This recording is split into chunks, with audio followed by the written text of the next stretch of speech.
Грейс, расскажите, пожалуйста, что за совместное исследование провели WorldSkills и Международная организация экономического сотрудничества и развития в области отношения молодежи к навыкам будущего?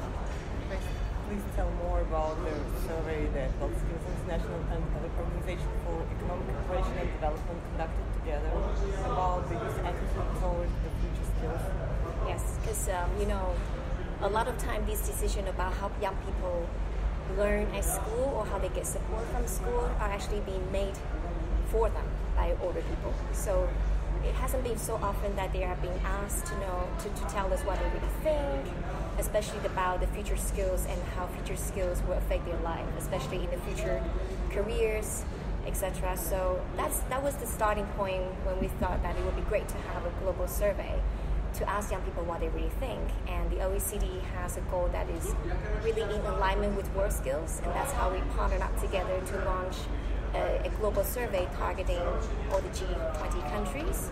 And from the survey, we found out that young people are fairly confident about the future skills, technology, and also their future career. But the only thing that is probably a little bit negative in this whole context is because they don't feel that the school and the activities at school are preparing them well enough to face the challenges and also the questions about future of work. Да, действительно, давно возникала идея провести данное исследование, поскольку в школах задаются вопросом о будущей карьере, но именно поэтому Организация Всемирного экономического развития и сотрудничества решила провести совместно с WorldSkills исследование об отношении молодежи к своей будущей карьере, то есть какие им будут интересны навыки. Она проводилась в большом количестве стран, и, соответственно, это действительно глобальное исследование, которое было проведено. И единственное, что выяснилось, что существует проблема, что молодежь считает, что в школе их недостаточно готовят именно к выбору будущей профессии, к владению навыками будущего. А можно ли поконкретнее, какие причины они говорили, почему их недостаточно готовят, скажем так? Okay, and here comes the question. Why do you say that the school support isn't enough? Yeah, so there are some schools doing career guidance for students, but I think that it depends on the types of schools that young people go to and also the kind of activities that really meet young people's needs. So for example, we found out that they would like to speak to role models. So people who are actually already on the job, and then it can talk to them what it's like to perform certain career, and then that kind of mentoring program is not as often and not as common in a lot of schools these days. То есть дело в том, что школа, хотя в малом количестве школ предоставляет им советы по выбору будущей карьеры, то есть так или иначе. И, например, в некоторых школах существуют так называемые менторские программы, когда люди, которые работают в этой сфере, приходят и действительно рассказывают о том, как в ней работать. Но это существует лишь в малом количестве школ. And also, the study shows that around 70 to 76% of the students, they told us that they will welcome more advice and guidance on how to get a job while they are at school. И в ходе исследования мы выяснили, что от 70 до 76% школьников говорят о том, что им хотелось бы узнать больше, как выбрать профессию, как выбрать работу в то время, когда они в школе учатся. А именно по возрастной категории, как я понимаю, это были просто школьники, которые участвовали в исследовании. То есть какие именно возраста участвовали в данном исследовании, в соцопросе? What age group do participate in this survey? So between 18 to 24 years old. От 18 до 24. И географически примерно, как я поняла, несколько стран. Какие вы успели пройти уже? And in terms of geography, which countries have participated? The G20 countries. So, and also this group of people, they are towards the end of their general education, also towards the end of technical vocation and training program. And which countries? G20. So you're talking, G20. Yes. Да, страны большой двадцатки. Yeah. А сколько всего приняло участие в вопросе человек? How many people have participated in the survey? We have respondents about a total of 15,000 young people. То есть общее количество респондентов около 15 тысяч молодых людей. Ага. А каким еще, скажем так, итогом привели результаты? Okay, toward did the results lead? So what are the results? What conclusion has been made? Yes, the conclusion, like I think what we have learned from this study is young people are very confident, but they are not being prepared, at least from the school stage, to really face the challenges in the future. And what we can do as international organization or policymakers, educators or employers is to, like, how do we come up with a policy that will actually help drive changes on the school level and also on the employer side. So we are looking at the moment to see what else can we find out from the data that we have already collected from the survey, and see can we come up with some recommendations for government, for employers, and also maybe for school level to see what they can do to make young people feel that they are being prepared well enough before they get out of school, that they can be more confident in terms of feeling prepared for the jobs in the future. То есть мы выяснили, что молодые люди в принципе чувствуют себя достаточно уверенно, но они чувствуют себя недостаточно подготовленными к выбору дальнейшей профессии, то есть после школы. Поэтому наша задача как международная организация, кто может связаться с людьми, принимающими ответственные решения в области политики и в области образования, это как раз по результатам этого исследования, соответственно, обработать данные, которые мы получили, и дать рекомендации по тому, как на школьном уровне можно сделать так, чтобы школьники, студенты чувствовали себя более готовыми к тем вызовам, которые им предстоят в будущем, чтобы они чувствовали больше поддержку на уровне школы, на уровне, чтобы они могли чувствовать себя более уверенными в своем будущем. А о каких компетенциях будущего думают сейчас школьники? And what future skills do nowadays students think about? I think those skills that we hear quite often now, like AR, 3D printing, those kind of technology that are just coming up towards our daily life, is more known to the young people. And interestingly, the more they know about the types of new technology, the more they have heard about it, the more optimistic they are about their impact in their future jobs. Речь идет о том, что им больше интересует то, конечно, что находится у всех на слуху, то есть те технологии, которые приходят сейчас в нашу лайф, такие как, например, 3D-печать. И что самое интересное, чем больше они об этом слышат, тем больше они этим интересуются, тем больше шансов, что они займутся этим больше. А какая компетенция, какая профессия сейчас менее всего востребована среди школьников?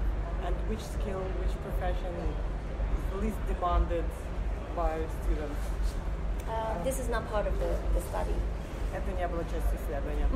А какие вопросы непосредственно задавали школьникам? And which questions were included in this survey? We did ask them about how confident they feel in terms of finding a job in the future. Насколько уверенно они себя чувствуют касательно возможности нахождения работы в будущем? What kind of future technology you have heard of? So we have a list of different technologies that are common these days in the industry. Каких технологий будущего они слышали? У нас был список технологий, которые сейчас входят в промышленность. And also, how do they feel about the kind of activities that they have been receiving from school to help them prepare for the future? И как они относятся к тем активностям, которые предлагала школа для того, чтобы они могли подготовиться к своему будущему? Yeah, so it's basically these are the three big areas about job confidence, and also about the kind of the optimistic, how optimistic they are about future technologies, and then in terms of the kind of activities that are being facilitated by school. So these are the three big blocks of the questionnaires. То есть три больших блока вопросов, то есть насколько они чувствуют себя уверенно в выборе профессии, насколько они оптимистично смотрят на технологии будущего, и насколько школа могла им помочь предоставить какие-то дополнительные возможности для карьеры ориентирования. We also asked them about their parents' background, whether or not they are migrants, whether or not the parents have gone to universities, mother and father. So we want to see how that background affect their opinion about future and their level of confidence. Также мы спрашивали об их семейном положении, то есть являлись ли их родители мигрантами, или ходили ли оба родителя, посещали они университет, то есть мы хотели выяснить тоже, насколько семейное положение может повлиять на их ответ. And also, just to add to that, we also asked them about the types of schools, so whether they are public school or so like fee paying like private school, and we found out that kids coming out of private school are slightly more confident than those going to public school. Еще мы спрашивали, в какую тип школу они ходят, в частную и государственную, то есть и мы выяснили то, что дети, которые посещают частные школы, чувствуют себя более уверенно, чем дети, которые посещают, соответственно. Как повлияло семейное положение на результаты опроса? How does family background influence the results of survey?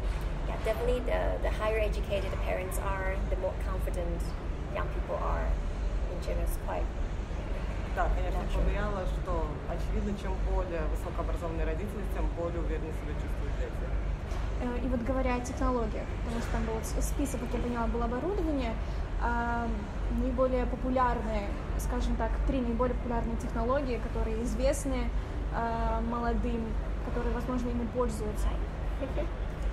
3D printing and virtual reality. Искусственный интеллект, 3D-печать и виртуальная реальность. Грейс, как вы думаете, почему именно такие результаты? Why do you think the results are like this? My personal opinion is people are talking about robots, talking about how everything can be automated because of AI. And this has been a hot topic on the media, and young people like talking about it. But I think also this is something quite exciting for them because, you know, if you think about young kids learning about artificial intelligence or even something related to robotics, I think technology like this is very interesting for young people, and they tend to learn more about that. Я лично считаю, что, во-первых, об этом очень много говорят.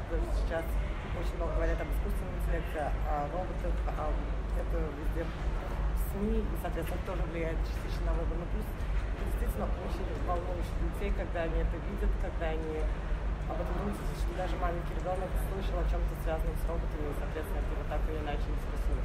And same thing with 3D printing. 3D printing is slowly going to be made more available at home. So you could buy a 3D printer, and in terms of virtual reality, you have games that kids can play at home, and it's virtual reality. You can go to different places to experience virtual reality.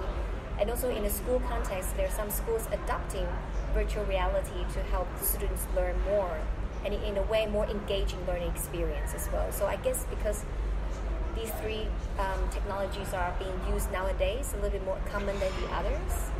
That's why young people tend to observe more information about these 3 top technologies. 3D-печать становится все более доступной. Сейчас уже семьи могут позволить купить себе 3D-принтеры и использовать их.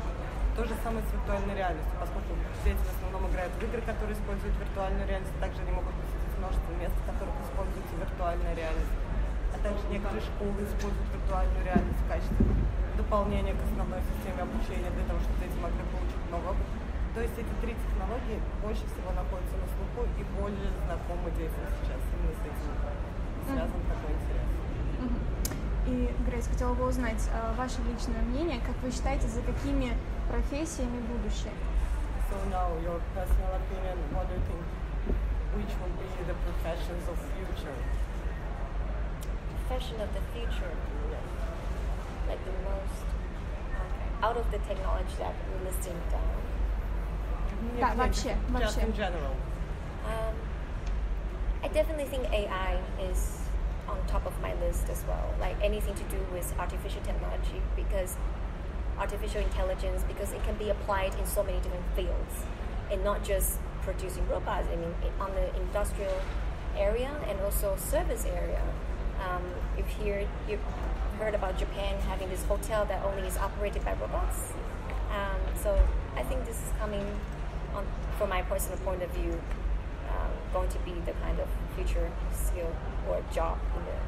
Я тоже считаю, что за искусственным интеллектом будущее, это как и тут мой выбор совпадает с тем, что выбрали дети. То, что сейчас это связано не только с роботами, но это искусственный интеллект, он приходит в промышленность, он приходит в сферу сервиса. Вы наверняка слышали об отеле в Японии, который управляется только роботами. И мне кажется, что именно за профессиями, связанными с искусственным интеллектом, будущее, то есть они будут наиболее востребованы в будущем. And also, now we're talking about a lot of global challenges in the world, and I think through technology, especially AI, there must be some kind of solutions that a lot of people are already thinking about now that how can we improve people's life through AI. For example, I think in Rwanda there's a company, I wouldn't say the name because I forgot the name. They're using a drone, for example, and they can drop medicine into different villages. Those villages that are not able to go to hospitals or clinic and easily. I think the kind of technology that have something to do that could help the livelihood of others and then tackle global challenges like even climate change, for example. This kind of technology in the future would be, for me, making a lot of impact. И говоря о технологиях, это те технологии, которые еще могут изменить жизнь людей, то есть которые могут повлиять на качество жизни людей. Например, если опять-таки говорить об искусственном интеллекте, то в Руанде одна из компаний использует дроны для того, чтобы доставлять лекарства в те деревни, куда невозможно добраться другим путем. То есть, в любом случае, это те технологии, которые будут влиять на качество жизни людей и отвечать глобальным вызовам современности, и которые помогут человечеству справиться с теми проблемами, с которыми оно сталкивается сейчас. So sustainability connected with future technology is, this would be really big. То есть вот эта уверенность вкупе с технологиями будущего может действительно сделать многое. Если за будущее, за искусственным интеллектом, как сделать так, чтобы обычные люди, простые, не были, скажем так, в положении, что им некуда трудоустроиться, чтобы, то есть искусственный интеллект не заменил рабочую силу. So if we are talking that AI is one of the future skills, what can be done so just common people won't be replaced by AI? Like this. Here comes the question. Yeah, I wouldn't say I'm the expert in answering that question, but just for my own personal opinion, I think we shouldn't be thinking AI as in terms of the kind of technology that will replace us, but to help us how to do our job better and to sort of reform the way we perform our jobs. So I can imagine a lot of industry or companies right now would be already thinking about and preparing themselves. How can they really, while accepting that this is happening, at the same time using that as an advantage of reforming their industry. And then not just thinking about, okay, we're going to lose jobs and then people are going to sort of be removed from the labor market because of technology. So I think on a positive note, we should look at how we can use technology to our advantage. Если говорить об искусственном интеллекте, я, конечно, специалист в этой области, но если говорить о моем личном мнении, то мы должны рассматривать это не так, что искусственный интеллект вытеснит людей из рынка, а как он будет помогать и дополнять. То есть многие индустриальные организации, они сейчас как раз задумываются о том, как использовать искусственный интеллект в дополнение существующего персонала. То есть я в данном вопросе оптимист, я смотрю это не как люди будут вытеснены с рынка труда искусственный интеллект, а наоборот, как искусственный интеллект может использовать для того, чтобы выгодно реформировать индустриальную сферу, чтобы помочь людям работать.